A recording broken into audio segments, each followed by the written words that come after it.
ഞാൻ അങ്ങനെ ആദ്യമായിട്ട് ട്രിവാൻഡ്രം സദ്യ കഴിക്കാൻ പോകട്ടോ. എല്ലാവരും ഇങ്ങനെ പറഞ്ഞു കേട്ടിട്ടുണ്ട് ഇവിടുത്തെ സദ്യ നല്ലതാണ്, കല്യാണ സദ്യയാണ്. എല്ലാവരും കഴിക്കാൻ പോയി, ഞാൻ വെയിറ്റ് ചെയ്ത് നിൽക്കുക, കഴിച്ചിട്ട് പറഞ്ഞു. ഞങ്ങൾക്ക് കുറച്ച് ഫോട്ടോ സെഷൻ ഒക്കെ ഉണ്ടായിരുന്ന കാരണം നല്ല ലേറ്റ് ആയിട്ടോ സദ്യ കഴിക്കാൻ പോകാൻ. ലാസ്റ്റ് ചെക്കൻ്റെ പെണ്ണിൻ്റെ ഒക്കെ കൂടി ഇരുന്നാട്ടോ കഴിച്ചത്. അവിടെ എല്ലാം വിളമ്പി വെച്ചേക്കുമായിരുന്നു. ഞാൻ ഇതുവരെയും പോയേക്കണേലൊക്കെ നമ്മൾ ഇരുന്ന് കഴിഞ്ഞിട്ടാട്ടോ വിളമ്പാറ്. ഇതിന് ഒരു ഓർഡർ ഒക്കെ ഉണ്ടെന്ന് തോന്നണേ, എനിക്ക് കൃത്യമായിട്ട് അറിയത്തില്ല. ആദ്യം പരിപ്പ് ഒഴിച്ചു, ഞാൻ നെയ്യ് കഴിക്കാത്ത കാരണം നെയ്യ് ഒഴിപ്പിച്ചില്ല കേട്ടോ. നല്ല ടേസ്റ്റ് ഉണ്ടായിരുന്നു, വെറുതെ പറയുന്നതല്ല. ട്രിവാൻഡ്രം സദ്യക്ക് ടേസ്റ്റ് ഉണ്ടെന്ന്, ശരിക്കും ടേസ്റ്റ് ഉണ്ടായിരുന്നു. എനിക്ക് ഇഷ്ടമായിരുന്നേ.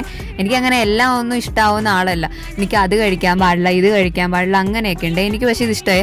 പ്രതീക്ഷിക്കാണ്ട് രണ്ടാമത് കൊണ്ടുവന്ന് ചോറിട്ടെന്നേ, എന്നിട്ടാണ് സാമ്പാർ എന്നേ. എൻ്റെ അവിടെ ഒന്നും അങ്ങനെയല്ല കേട്ടോ. ഒരു തവണ ചോറിട്ട് പിന്നെ പരിപ്പ് സാമ്പാർ അങ്ങനെ വരും. പിന്നെ നമുക്ക് വേണമെങ്കിൽ ചോദിച്ചാൽ മതിയേ.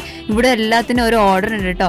ഞാൻ ആ ചോറും കൂടെ കഴിക്കേണ്ട വന്നു. എനിക്ക് മുഴുവൻ ഒന്നും കഴിക്കാൻ പറ്റില്ല. ഫുഡ് വേസ്റ്റ് ആക്കണ ഇഷ്ടമല്ല, പക്ഷെ എന്നാ ചെയ്യാനാ, അത് ഇട്ടും പോയി. ചോറ് കഴിച്ച് തീർക്കാൻ പറ്റില്ല എന്ന് പറഞ്ഞിരുന്നപ്പോഴത്തേക്കും തന്നെ 3 ടൈപ്പ് പായസം ആട്ടോ വന്നത്. ഞാനതിൽ 2 ടൈപ്പ് വാങ്ങി, പ്രഥമനും പിന്നെ മറ്റേ പായസമില്ല പരിപ്പ് പായസം, അതാട്ടോ ഞാൻ വാങ്ങിയത്. ബോളി കിട്ടിയില്ലായിരുന്നേ. ബോളിയാണല്ലോ ഇതിലെ മെയിൻ സാധനം. ബോളി തീർന്നു പോയെന്നാട്ടോ പറഞ്ഞത്. അത് കാരണം ഞാൻ എൻ്റെ നാട്ടിൽ കഴിക്കണ പോലെ തന്നെ പപ്പടവും പഴവും കൂട്ടി കഴിച്ചേ. പിന്നെ ലാസ്റ്റ് ആ ബോളി കിട്ടിയ, പിന്നെ അത് മാത്രം കഴിച്ചിട്ടോ. കഴിക്കാൻ കിട്ടിയിട്ട് ആരെങ്കിലും കരയോ? ഇതിപ്പോ കഴിച്ച് കരച്ചിൽ വന്ന അവസ്ഥയായി. അത്രയും ഫുഡ് ഐറ്റംസ് ഉണ്ടായിരുന്നു കേട്ടോ. നല്ല സ്പീഡും വേണം. എനിക്ക് ഭയങ്കര ഇഷ്ടമായിട്ടോ. നിങ്ങൾക്ക് ഇഷ്ടമാണെങ്കിൽ കമന്റ് ചെയ്യണേ ട്രിവാൻഡ്രം സദ്യ. അപ്പം അത്രേ ഉള്ളൂ.